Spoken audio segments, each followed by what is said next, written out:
the Phillies are 2008 World Champions of Baseball. The Philadelphia Eagles are Super Bowl champions. Eagles fans everywhere, this is for you. Now entering the game for Philly Pressbox Radio, Bill Furman and Jim Chet Chesko.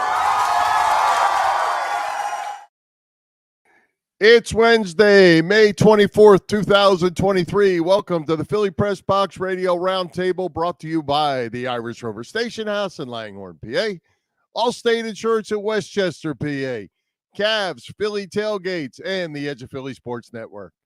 I'm Bill Furman. I'll be your host tonight, along with my partner, Jim Chet Chesko. Hey, Chet, the Phillies are what they are. They are what their record says. Entering the last week of May, they are average. And if they hadn't pulled one out today, you might have had Angry Bill to go with Angry Chet from last week. There's a lot of Sixers offseason speculation as the new coach hiring process is in progress. And the NFL looking for a lot less fan-friendly in their chase for even more money. Hard to believe. But as always, plenty to talk about. It has not been the best couple of weeks for Sixers and Phillies fans, Bill. Yet another second-round exit by the 76ers. And the Phillies have been awful this month. Thank God for that win today, because I was starting to get ready to write them off for the season. But this was a huge win today, so we'll see if that gets things back on track. You called them average, Bill, and that's giving them way too much credit. They've been bad. They have been bad, and like I said, if they hadn't pulled this one out in the 9th and 10th inning today, there might have been a little Angry Bill. But one thing I would not do is I would not write them off on May the 24th. But they're only at the quarter turn. But, my gosh, they got to be a whole lot better in a whole lot different areas. Yeah, they really do. We'll get into all of that. But, I mean, they're just not hitting well with runners in scoring position.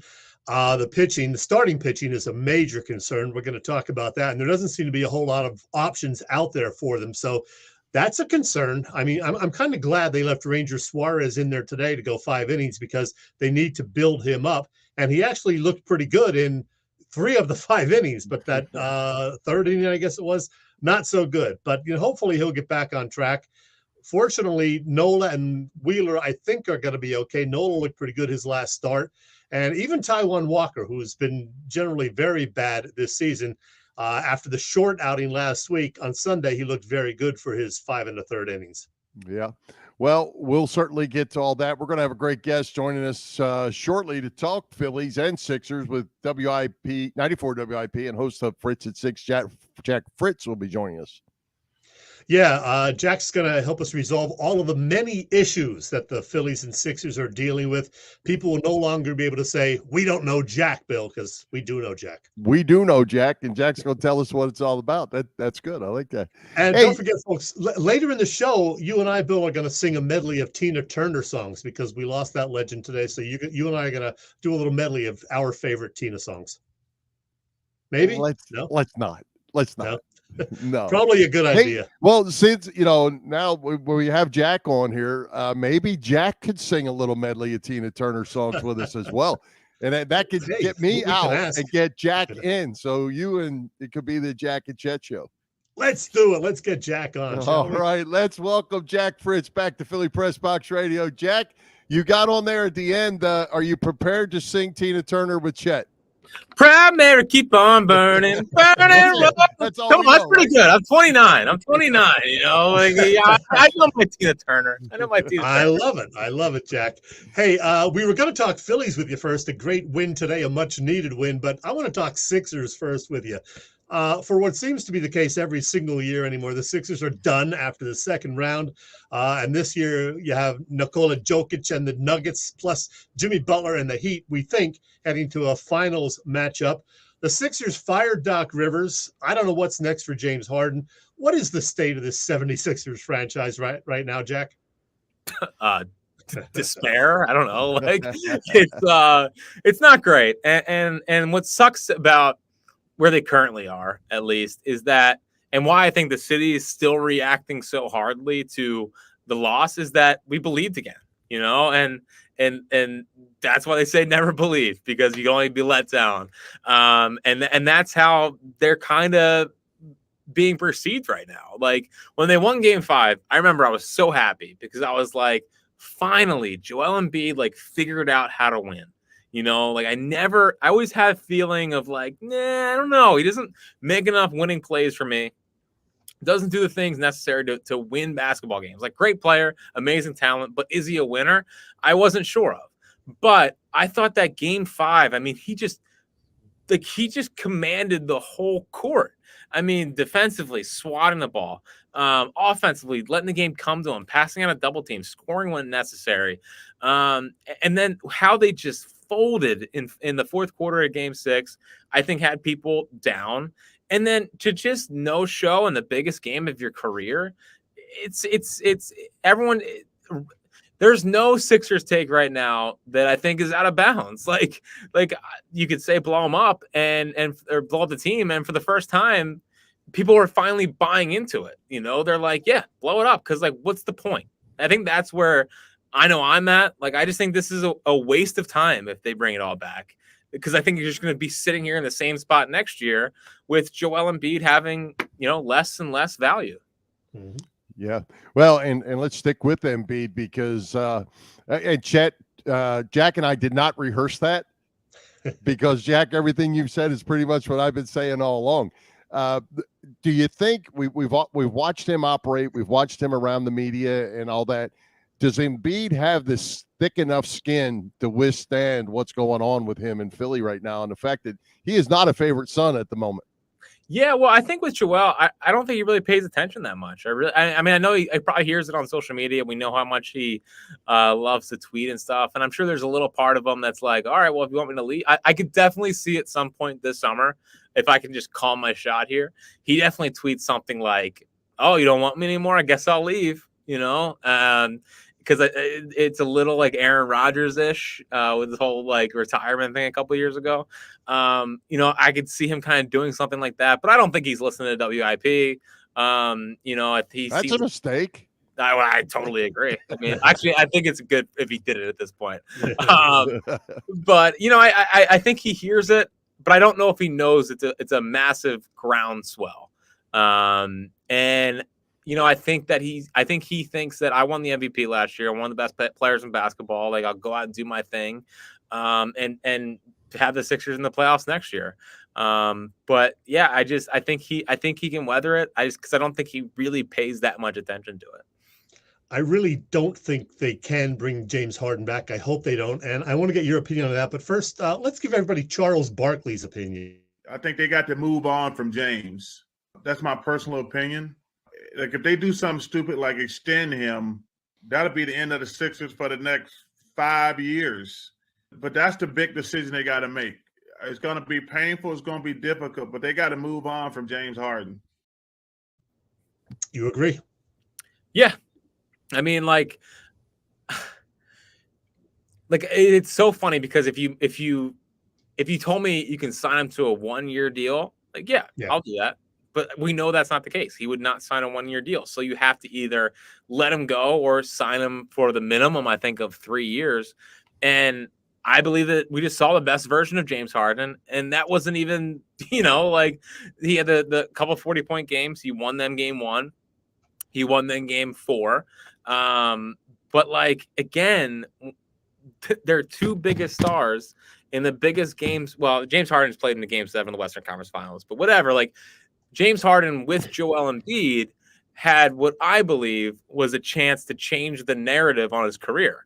He goes from like top 75 player, lock Hall of Famer, one of the best offensive players of the last 10 years, to really being a winner and being a possible champion. And I think you just saw everything you needed to see in the Game 7, where it's like, how do you just disengage? It was just it was one of the most shocking things I've seen in a playoff game ever for a Philly sports team. So it was just you can't. Is he going to be better in 3 years from now? What's he going to look like? It's Daryl Morey has to be able to separate the two. He did great things for you, Daryl. He got you a lot of money. He won you a lot of games. but just let him go. And if it turns into a gap year where it's just Maxey and Embiid and you're a 6 seed, whatever. But then you have cap space after that where hopefully you can lure some free agent to come in here. But to bring him back because of really one more year, it would be so foolish. And I think Charles is right. Like, would set the Sixers back 2 years from now, 3 years from now, 4. I mean, God forbid, 4 years from now. It would be a disaster. And immediately upon signing, I think it's the worst contract in Philly sports history.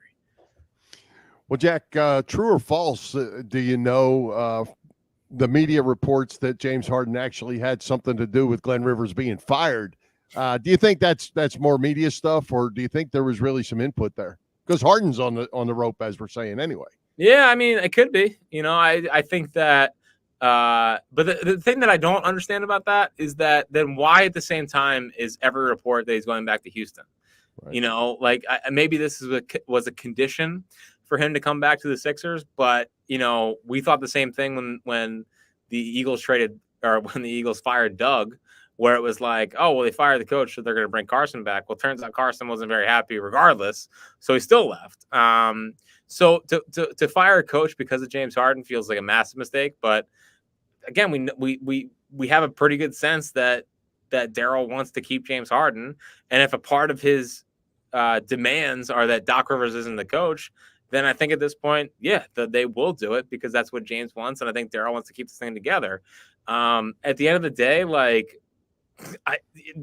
Doc was not a needle mover for me. Like, he's fine. I think he actually had a pretty good year, things considering. But again, I mean, he also didn't have a good game 6 or 7. So it's a nothing move. It's a move you make when you have nothing else you can really do, and to appease the fan base a little bit. So we'll see who they hire, but ultimately, who cares who the coach is? It doesn't matter.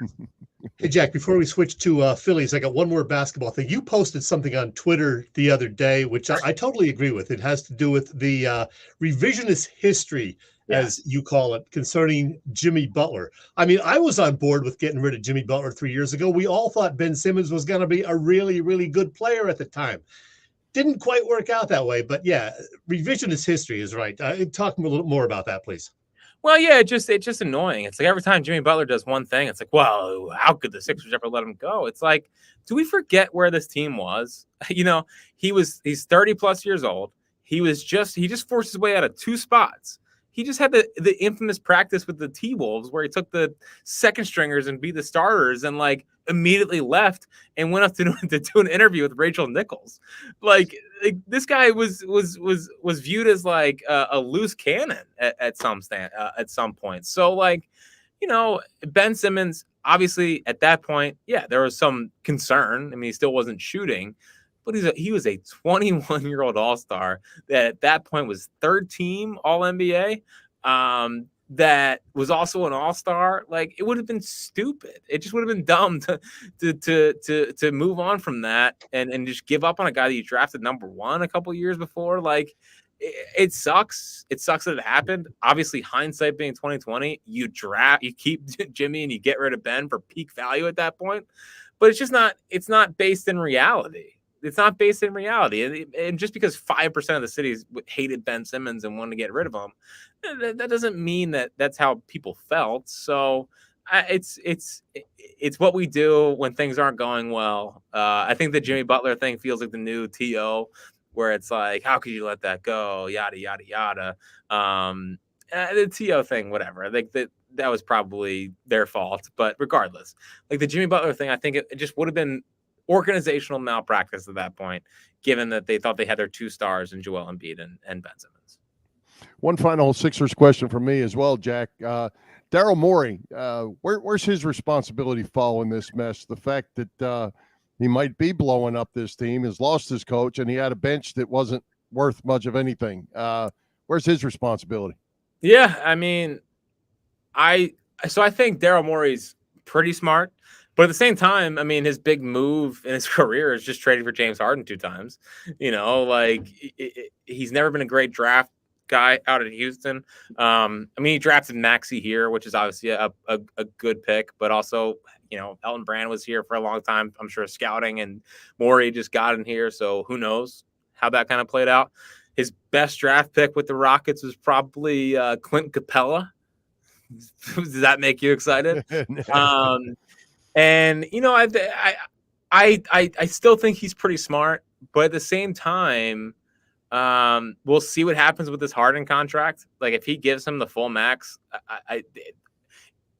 like Josh Harris should step in, but we know that Josh Harris is also occupied with the Commanders, so he's not as focused on his basketball team, which is a great time because this is a transition period in the franchise. But yeah, it's like I think Morey also was stuck because he got here and Tobias Harris was a max player. He didn't have really many moves. Like, his big chip was obviously Ben Simmons, who pretty much tanked all his trade value. So they were kind of lucky to get James Harden. Again, he could have apparently gotten Halliburton and Buddy Hield. I probably would have rather done that than than have gotten James Harden. So I'll put his job so far as like a C+, but he's just kind of stuck with the max contract to Toby, and we'll see what he does with Harden. Yeah, this is a huge offseason for him and the Sixers, obviously. Hey, you've been pretty hard on the Phillies this month, like all of us have. I mean, how could you not be? You had a Twitter post the other day. Uninspiring baseball, awful pitching, terrible defense, little league quality at bats. Well, they did get a much-needed win today, as we said at the top of the show. And I heard your Fritz at 6 today. By the way, that's at 6 o'clock on WIP. And you said you still believe in the Phillies. Why? Because I look at the talent and I still think it's there. You know, Rob Thompson said on our airwaves today, like, he thinks they have 95+ win talent. Like, obviously they're not going to win 95+ games unless they go like 74-30 something. So that's obviously a stretch. But I agree with him overall. You know, I think there is enough talent here.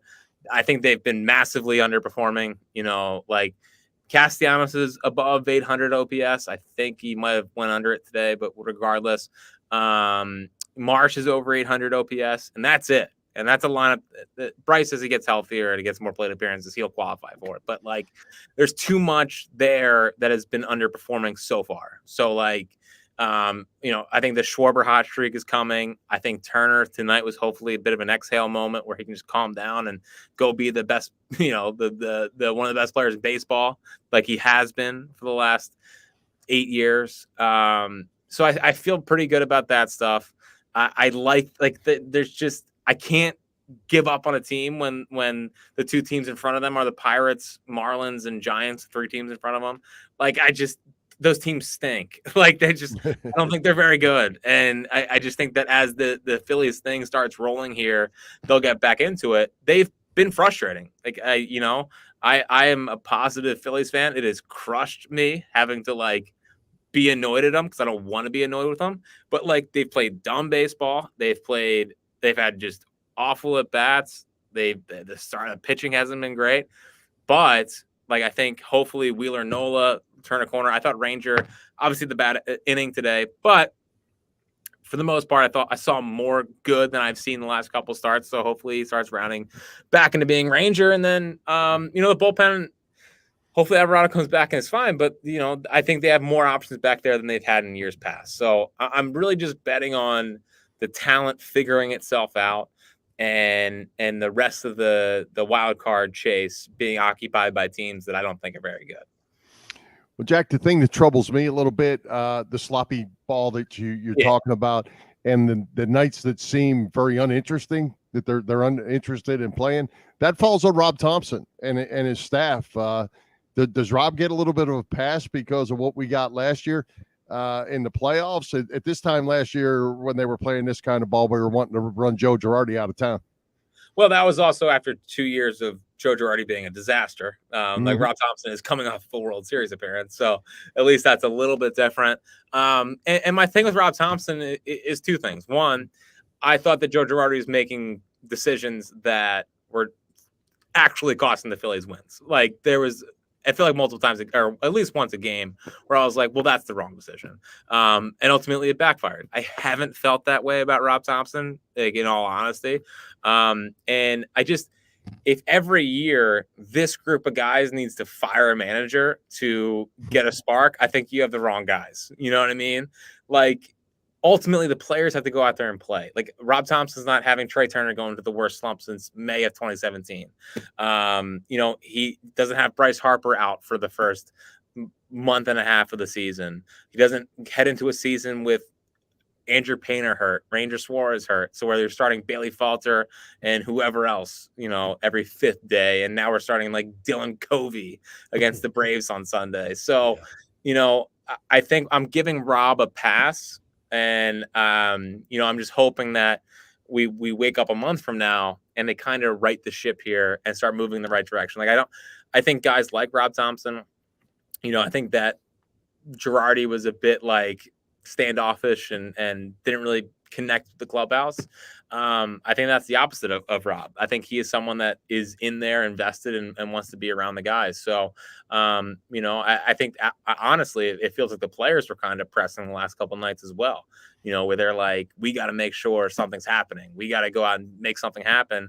And they look tight. And that's why I thought coming back tonight and having the Trey Turner home run, hopefully that's something that like just calms them down and lets them just go play and show how talented you guys are. Yeah, and I'm with you. Turner's not going to hit 250 all season. Kyle Schwarber's down to 170, but even if he hits 190, I still think he's going to hit 40-plus homers. Oh, man, his OBP's around 330, okay? At least he's walking a little bit more this year. And it's almost June.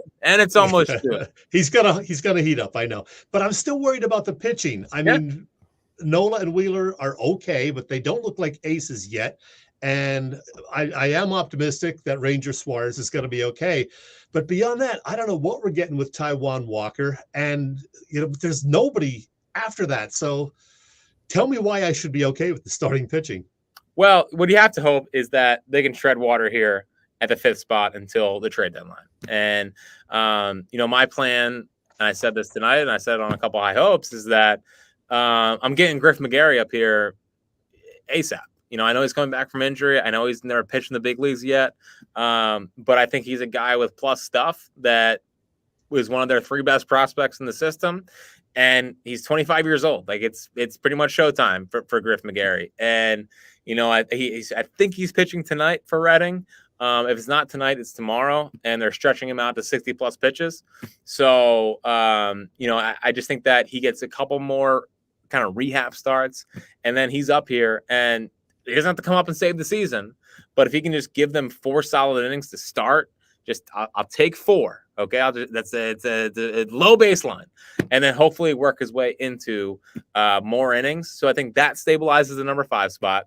Taijuan Walker, the blow up in San Francisco was bad, but I thought 3 out of his last 4 starts have been pretty good. Not great, but pretty good. So if I can just get pretty good at this point, I guess I'll take it. I thought he was good on Sunday against the Cubs. Yeah. Zach Wheeler, I don't know.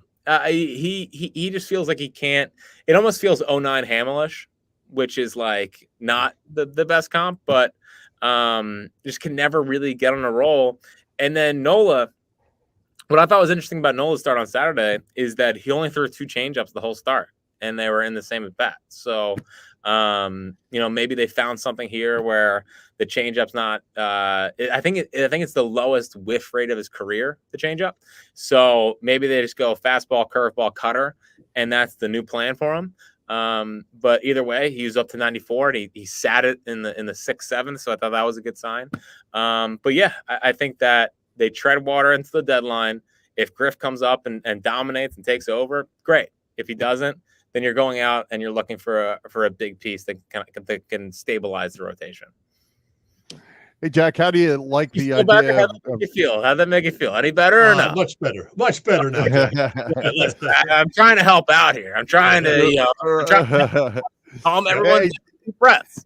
I hear you. Hey, Jack, how do you like the idea of trying to work Bryce Harper into first base, and maybe if that's a full-time thing, move Alec Bohm back to third, where he's gotten pretty good over there. I think I'd say he's made himself a lot better. Do you like that better and try to get Harper on the field every night as a player? Well, if it gets Cody Clemens out of the lineup, sure. And what stinks is that bat right now. I know, which is sad. Like it is disheartening. It was disheartening last night to look down, and it was Clemens, Sosa, Guthrie to end out my my lineup. So like Cody Clemens, whatever, he's a bench bat. It kind of stinks that Sosa hasn't really taken off offensively like I thought he could have. So he seems, again, my comp for him has always kind of been Eric Bruntlett. Plays a bunch of positions, but probably not an everyday player. So yeah, getting Bowman back to third base, getting Harper at first base, sure. And I think the big win of that, and I don't know if it's just how the season has gone so far, or if I was just missing it last year. Obviously, we know that Kyle Schwarber is not a great defensive player, but it feels like this year more than last year, he's just not getting the balls out in left field. Like a lot of just falling in. And it's costing them games. Like when you have Schwarber and Castellanos as your two, outside outfielders or whatever, they're not getting anything. They do not have the range. So at least if Harper comes back and can play first, then it opens up the DH for Schwarber, and you can hopefully get Christian Pache back. He can play left field. Just someone out there to where it's not costing you runs and ultimately costing you ball games. So I would like it. I don't think they're going to rush it. I don't think they're going to force him on the field. I think that if he doesn't play the field at all this year, I think that's perfectly fine, because I think they want to make sure that he is good for the remainder of his career. And I do think eventually he plays first base full time, because I think that's the best place that he can just play for a long time and to end out his career. Jack, we pretty much used up all of our time with you, but I do want to ask you about maybe a future pitching prospect for the Phillies, and that's this young guy. Yeah. Who is this young guy who's named Walker? I don't think he's named after Taiwan Walker, but tell me about this little guy. Yeah, that's my buddy. That's my son, my first son. He is the greatest. And yeah, I don't know. I knew I would like being a dad. I didn't think I would like it as much as I do. He is, even when he's crying, whatever, he keeps saying to yourself, he's never gonna be this young again. So you might as well embrace it when you can. He's funny. He's starting to develop, a little personality. How old is he now? How old? He's 2 months tomorrow. So big stuff. But yeah, he's awesome. And it's funny because I love going to work. Like going to work is something I actually enjoy doing, which is lucky. Not many people feel that way, but there's definitely a part of me like, well, damn it. Like I want to be around Walk. So yeah, he is the greatest, and it's been a lot of fun so far, and really Jill's been a superstar. But I listen, I put in my time. Me and him have our mornings together. And I sometimes I take him out for a walk and shoot a video on the current state of the Phils, which is usually cool. This year has not been great. But hey Jack, I have a question for you. Chet, put that picture up there again, right quick. Yeah. Jack, I'm just wondering, is that left hand? Is he a left-hander sticking that lefty out there, getting ready to go? I would love it. You can make a lot of money as a left-hander. I agree. And if he is a lefty and he's not throwing like 90, which would be surprising, we're dropping him down immediately. Like get him used to that. Make him be a tough look for hitters.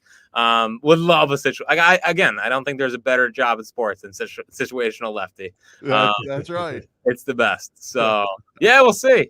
We're both he and his mom, or me and his mom, are righties. So I don't know, but we'll see. That'd be a lot of fun.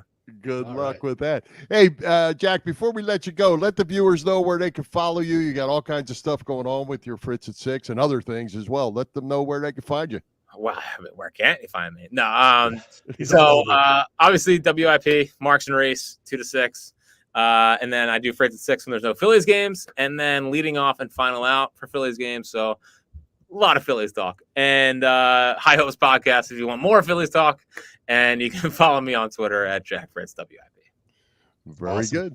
Well, we appreciate you stopping by, Jack. We used up a little more of your time than we were supposed to, but thanks for doing it with us. Yeah, of course. Anytime, guys. All righty. Thanks, Jack. Appreciate it. Thanks, Jack. See you guys.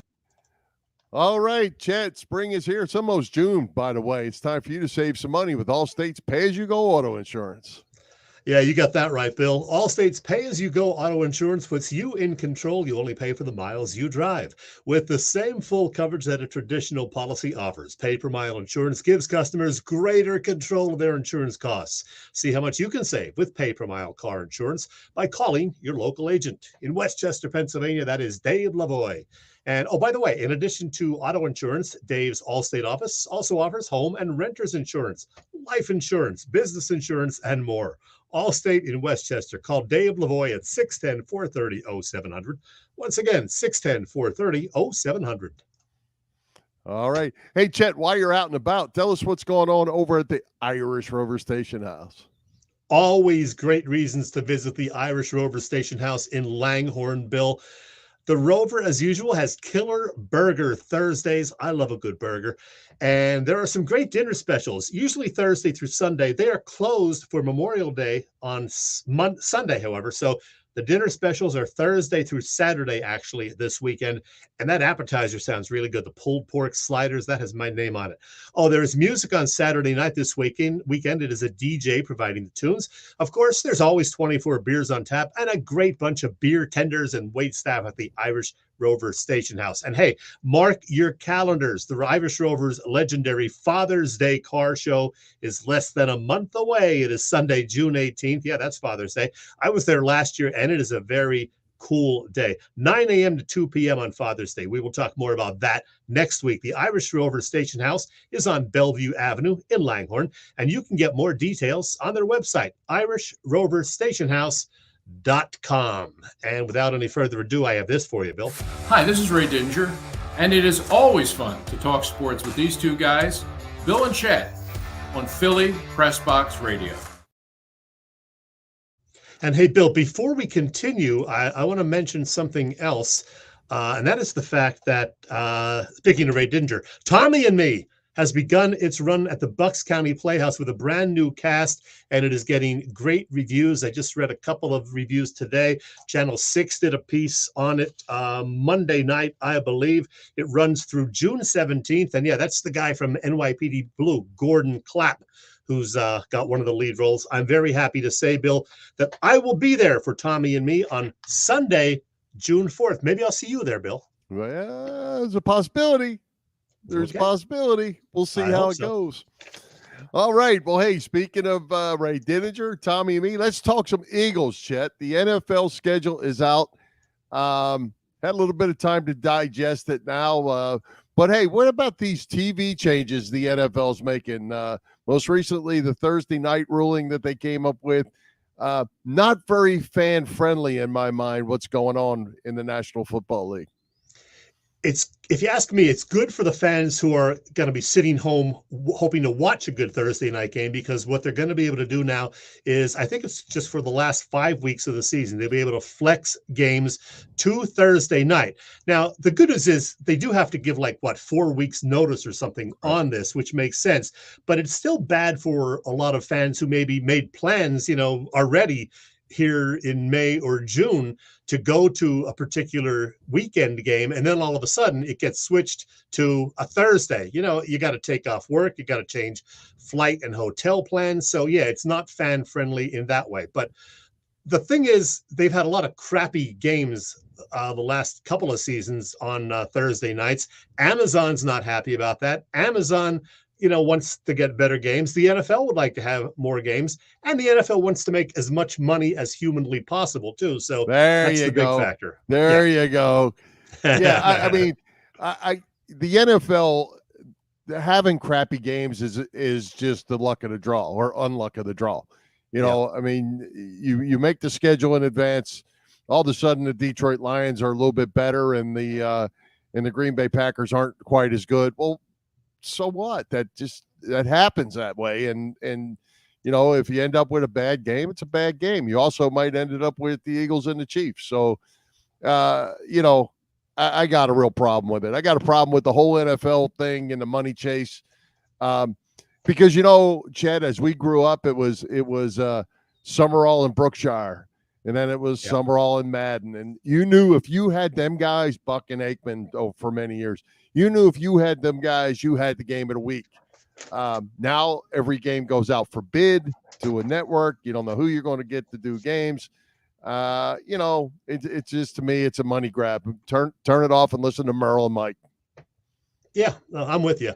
And another thing the NFL is doing now is there's no like real correlation between, Fox getting mostly NFC games, right, CBS getting mostly AFC games. Now it's just kind of, fair game, and you don't know where you're going to find your team. You just got to check your local listings every week, I guess. Exactly, to my point. And there more and more of them are going to be on pay-per-view. Peacock's got some, Amazon's got some. Pretty soon you'll be paying to watch most of them. As we discussed last week, Peacock is getting that first Saturday night wild card game. And if you're a fan of a team, say the Las Vegas Raiders, but you live here, you're not going to get to see the game unless you have Peacock. Right. And to me, I mean, we started to talk a little bit about this last week. I think the NFL thinks that the people can't live without the product.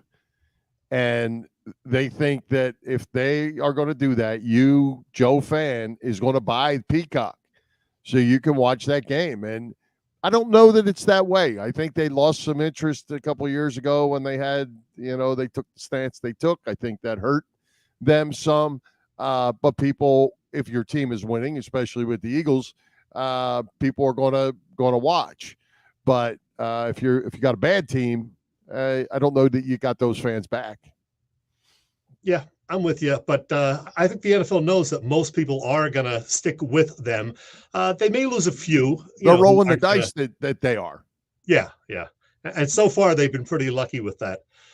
Yeah. So we'll see. All right. Hey, so the schedule, as you know, came out a few weeks ago. We didn't really get to talk about it because of, so much going on with the Phillies and Sixers and the Eagles draft and everything.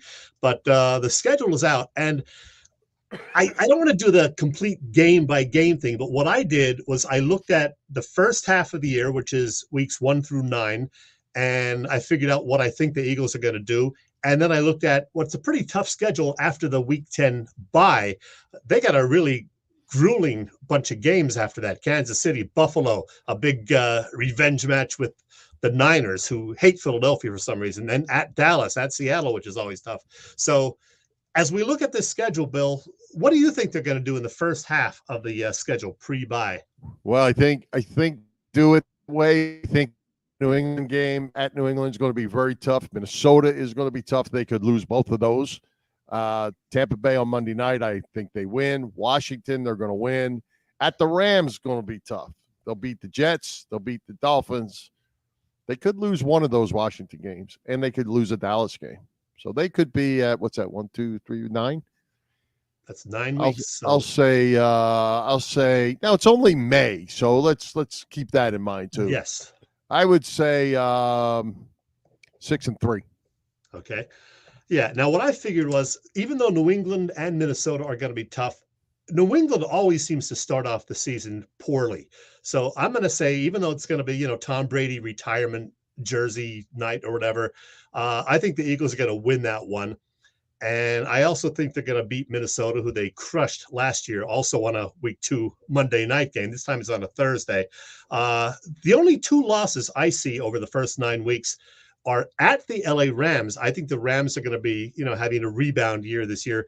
And I think they're going to lose that game at Washington for whatever reason, because it's kind of a trap game, because in week 7, you have, the Tua meeting, Jalen versus Tua. I think the Eagles win that one. And then, you have Dallas at home week 9.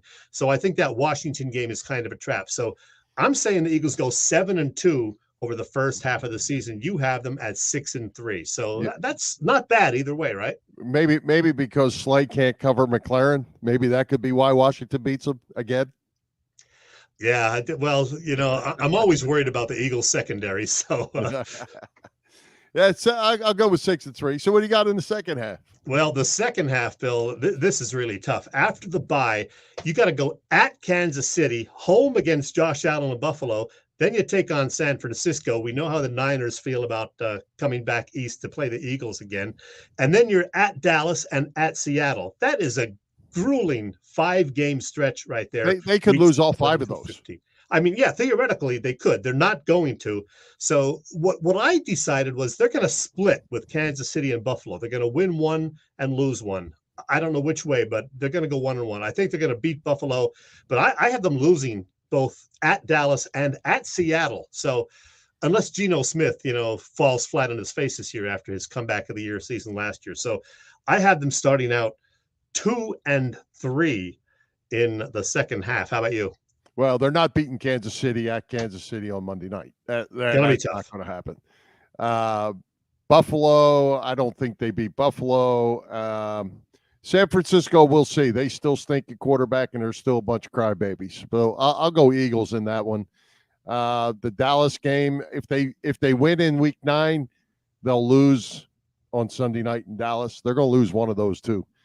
At Seattle, Geno Smith is still not good. I'll say Eagles, although that's a tough place to play.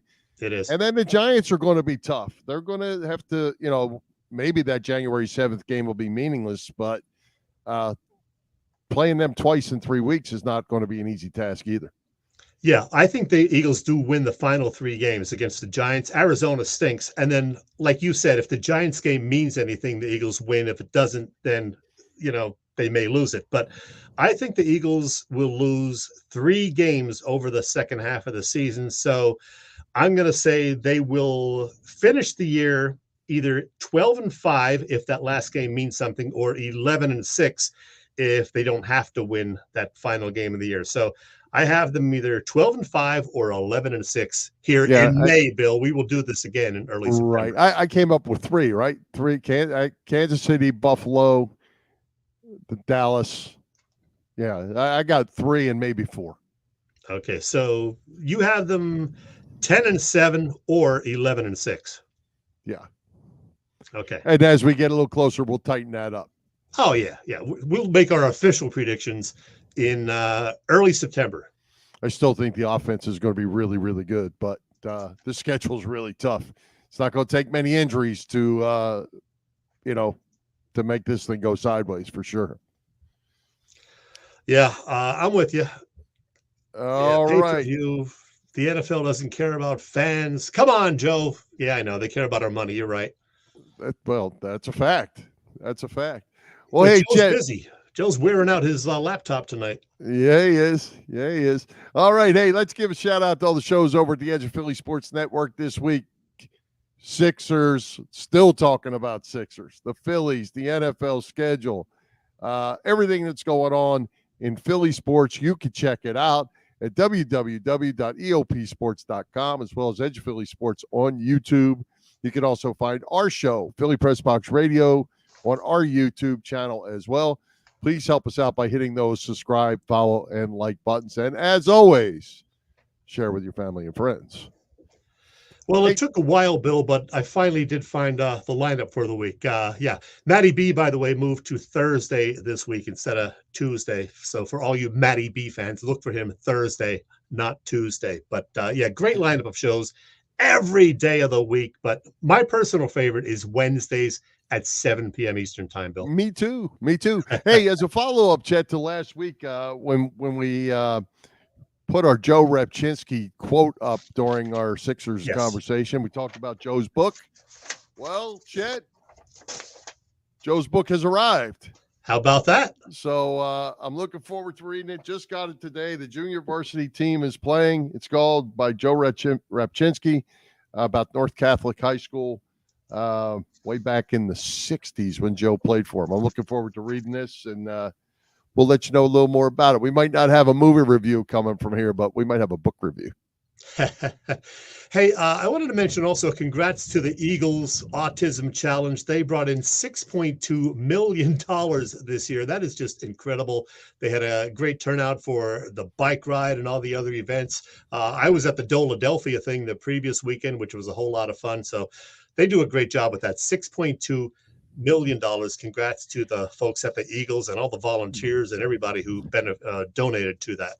Hey, Chet, speaking of that, I didn't know anything about this until I saw the post on Facebook, and I guess it was on the news up there as well.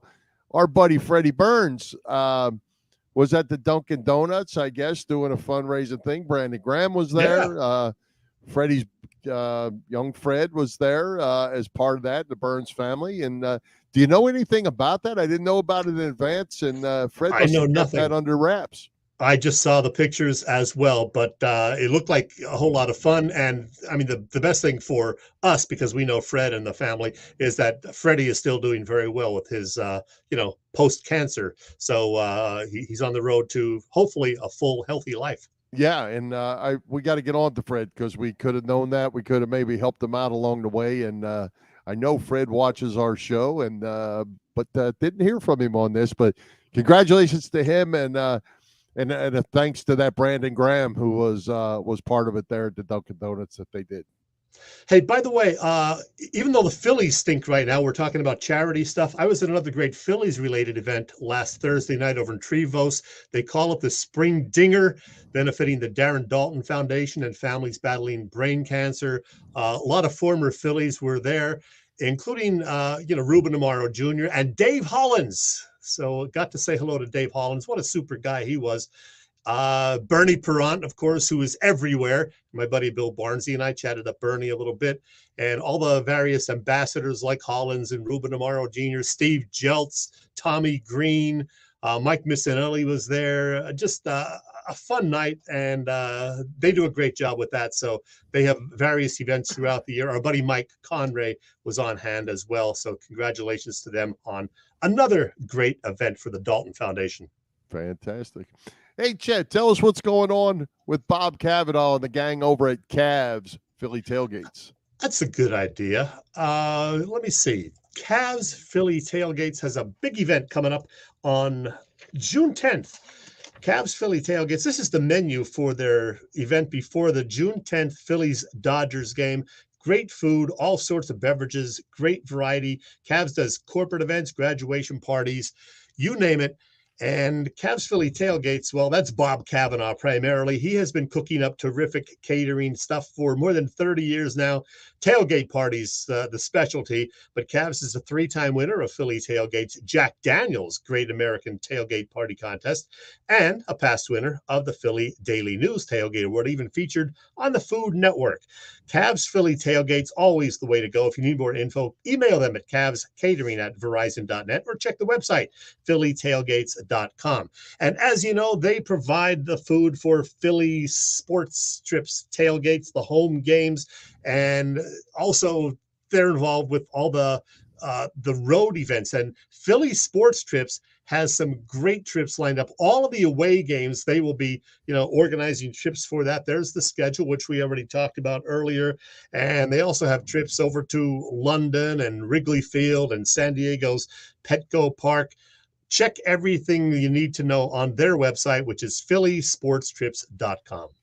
Yeah, hey, Chet, you notice they are coming to Tampa, and they I don't know how much that's changed with them because of it being a Monday night game now that the schedule's out, but I know they've secured some beachfront property for that trip in September, and they're going to tie that together. They work with the gang Philly of the South here that's in Tampa, the biggest group, Eagles group down here in the Tampa Bay area. So check it all out. If you're coming down, spend the weekend at Clearwater Beach, go see our people at Philly to South.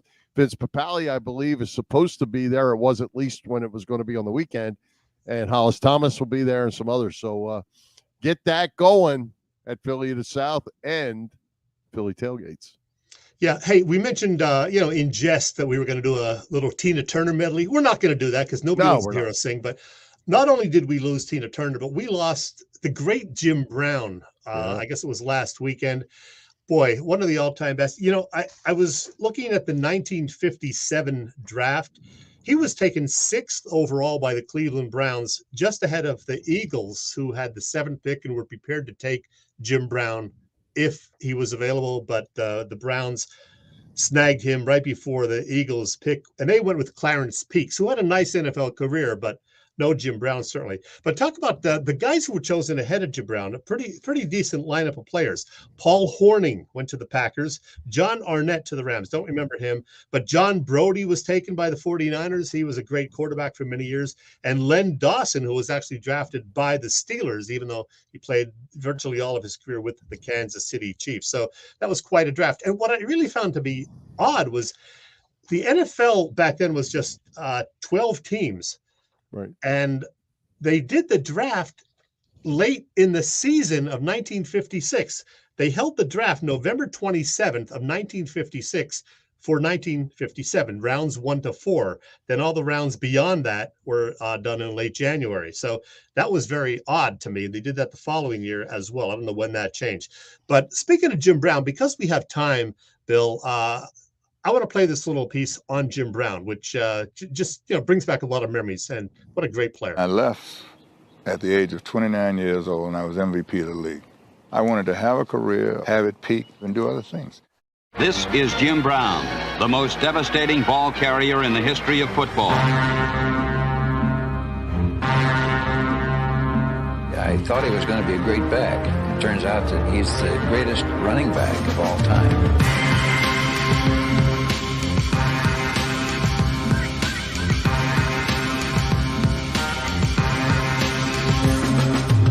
Set yourself in every way, stamina-wise, mentally, courage. Jim Brown, the greatest running back that has ever breathed. He had great balance, he had great speed, he had great size. At 235 pounds, he could run 100 yards in under 10 seconds. When he made up his mind to do it, he was going to do it. You couldn't knock him off his feet. He always shocked everybody how fast he was. Power. I mean, he had power. You ain't see nobody knock him down. Look at the film. You don't see nobody knock him back. You see him go in the stacks and he come out. He never missed a game. I think that says all you need to know about his toughness. Nobody could hurt him. Nobody could touch him. Nobody was better. He proved it every Sunday.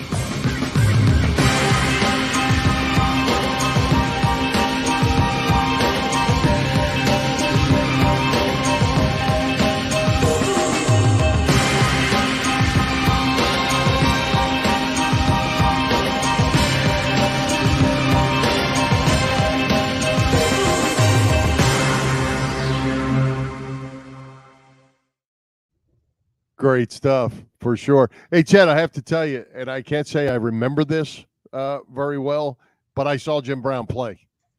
Really? At Franklin Field. My dad took me to see Jim Brown. I want to say, I don't know, 1965-ish, something like that.